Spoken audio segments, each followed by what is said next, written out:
No more booze. How many times have you said that yourself after a heavy night? No more booze. I don't want to drink again. How many times have you heard it from family and friends? No more booze. You're drinking too much. And the doctor, how much are you drinking? Well, nobody tells the truth to the doctor, do they? Doctors know. They've got to times the amount you tell them by at least 2 or 3 to get a rough estimate of how much you're drinking.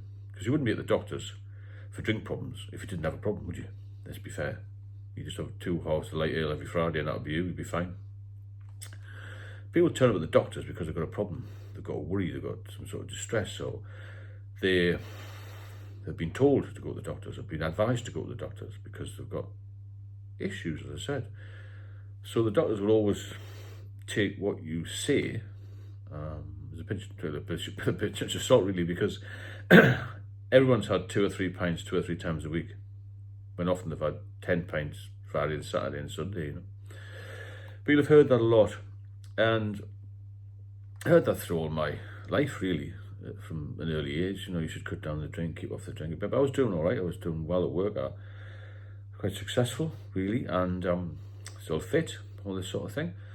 And as I got a little bit older, I went to the doctors again, just for a routine thing. And he said, "How much are you drinking?" I said, "Why?" He said, "Because your blood pressure's up." I thought, "All right, okay." And I thought, "Well, what's the option?" He said, "Well, if I have to put you on tablets, you may be on them for life." I thought, "I'm not going to do that.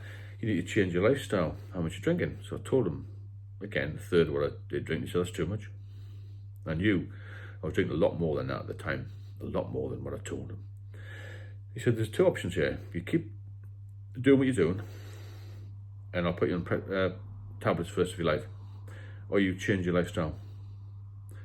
So I thought, well, he's the expert, and they are experts. I changed my lifestyle, didn't I? I started to cycle a bit more, cut right down on the drink, eating healthily, trying to get a bit more sleep, the usual things. And I went back about 6 weeks later, and he said, "Your blood pressure's fine. Come back another 6 weeks, we'll check it again. You're doing the right thing." Kept on with that regime, and it was fine. It's common sense, a lot of medicine, really, isn't it? If you fight you too much and this sort of thing, you know, if you're too thin, eat something else. I think it's that simplistic, but if you're drinking too much, you've got to cut down. So I went on through my lifetime of, you know, back and forth, and with the drink, bit up and bit down. Felt pretty ill when I was in my mid-30s, went back. He said, cut down again. Took heat for a while, and it built up again, and then I decided to come off it. Try and get off it when I was 40. 40, came back up north, had a bit of time in a little market town with my parents. I think, well, let's change the scenery, I'll come off it. Stopped suddenly, which you shouldn't do. I didn't realise at the time. Maybe didn't realise how dependent I was. I went down into the town, I started to walk down towards the town centre, and I felt suddenly that I was going to faint. And I started to shake uncontrollably and fell back into somebody's garden, would you believe?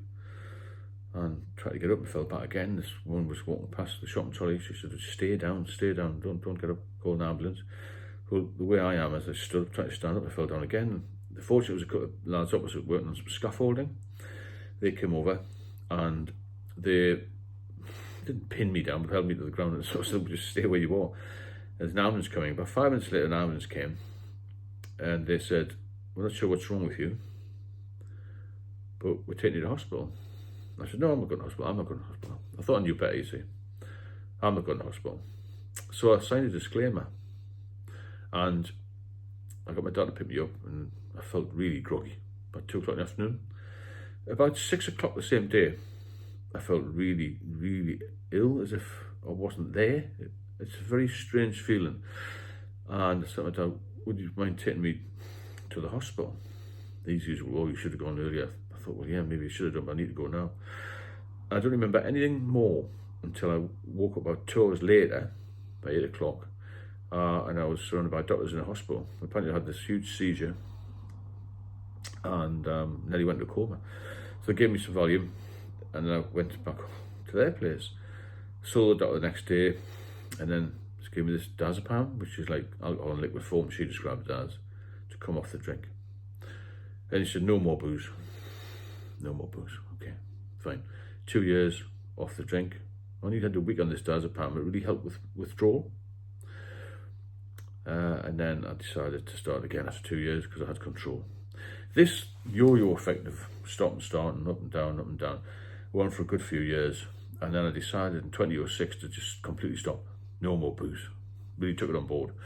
I was off for 8 years, and then I started drinking again in 2014 when I met somebody else, and then it built up. So that 8 years off, within a month of starting again after 8 years sober, I was back to where I was, at the bottom of the bottle, really, to be honest. I kept drinking, couldn't get any medication from 2014 to 2019. 2017, 18 and 19 I deteriorated quite badly and had this distended stomach. In the end I found out it was ascites and spontaneous bacterial peritonitis, and I got admitted on a blue light to hospital in Newcastle, the major A&E trauma unit place. Went on the acute medical ward, and then they decided to drain this, well, I had to drain this fluid off. I didn't know what was wrong with me at the time, to be honest. And they put this big needle in my stomach and drained off 26 litres of this fluid. That's 26 kilos in weight. Can you imagine? I picked up a canister the other day of 10 litres, sorry, and it was so heavy. 26 litres came off my body, because if you've got liver problems and the liver shrinks, and you can't process anything. They can't process certain proteins or something. That's what builds up this fluid, which can in turn damage your kidneys, and you can die of kidney failure. However, I got that off, and as time went on, I took another load off because the body wasn't working. Really, the liver had just packed in, well, my system had packed in. Really, I was at about 9 stone, totally malnourished. And then what happened was, the doctor came in and said, "You got liver damage, this, that, and the other." And he said, basically, Sunday morning, I'll never forget, about 10 o'clock, he was the top man in the hospital, the head of acute medicine, and he said, "No more I'll offer you, mind." He said, "If you have another drink, just one drink, I guarantee you'll be dead in a year." Less than a year, she said 6 months. 6 months to a year, you'll be dead. You guarantee. And that was quite a shock to me, as you can imagine. But I've been told for years, no booze, no more booze. But this time I thought, well, here we go. The top man is saying, if you have another drink, you'll be dead in 6 months to a year. That's when I took note of the no booze thing. Emotionally, as a drinker, and because you've been a social drinker, you've been around it all your life, it's quite a shock to think, right, no more booze for life. But what you've got to do is you've got to break that down. No one knows what's going to happen tomorrow. What you've got to break it down into segments of at least one day, all right? Today, I know one drink, or today I haven't had a drink. That's the way to look at it. And that's why you've got to take it one day at a time. Because you can't just say to yourself, right, I'm 42, I'm never going to drink. You don't know what's going to happen in the future. You don't know whether there's any major trauma that's going to pop up or whatever is going to happen.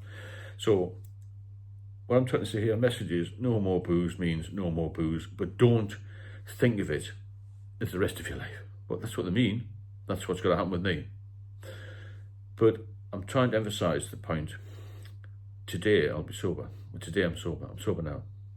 So that's a win-win for me. If you're alcohol dependent, you get through one day, you've done really well. 2 days, you've done magnificent. And that's the way to think about it. And build upon that, get to a week. You want a gold medal. Because unless you break it down, it's very emotionally difficult to work it all out.